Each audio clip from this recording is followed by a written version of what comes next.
Iloy nga gin-hostage sang iya mismo bata sa Lapus, Iloilo City, ginsaysay ang iya mga inagyan sa natabo.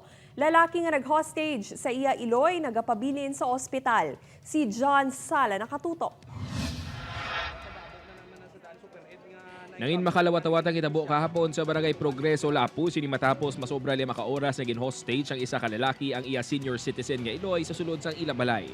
Ginapahayag gintayaan sang suspek sang kutsilyo sa liog ng iya Iloy samtang isa pagid ka kutsilyo ang ginataya man sini sa iya liog. Higayon nga nanegosyar sang kapulisan ang sitwasyon. Nakagwa na sa ospital ang Iloy nga si alias Maria matapos napilasan sa liog. Nagapabili naman sa psychiatric ward sang ospital ang 47 anyos nga si alias Nonoy. Di siyempre nakulbaan ka man kada ano bala na nga i-hostage ka nga may kutsilyo nga duwa ka bilog sa kabilog ang binangon.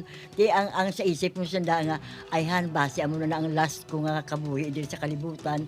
Una na nagwang impormasyon nga nangakig si alias Nonoy sa iya Iloy matapos wala sininahatag ang luyag sang bata. Apang suno kay Maria. Kung madakpan siya kag mapatay siya, may maunong sa iya nga ako ang iyagin hostage kay may mga grudges man sa kuno sa akon bilang nga kuan nga ako kuno ang pampamuno kun nga anga nag-amuna siya.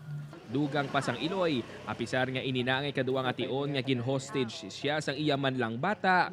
Wala kuno ini nagtanom sang kalain sang buot kag napatawad na niya ini. Sa gihapon ana ang pagpasensya ko siya kay nga wala siya sa kagulingon niya kakaisipan mo. May kuan siya, may frustration siya sa kabuhi kag mentally ill siya. Suno kay PSTMO Head Jack Kunlo, maghatag man sang bulig ang Iloilo City Government sa pamilya. And for sure man yang city government si Mayor Jer Peñas man, that's why gipadala kita ni Mayor dire no para nga ma-assist kung anong kinahanglan kung anong i-provide naton. Ginapahayag nga may diferensya sa paminsaron si alias Nonoy kag ginaligar, wala nakainom sang iya bulong antes ang insidente. Upoon kay Cirilo Duque, John Sala, One Western Visayas.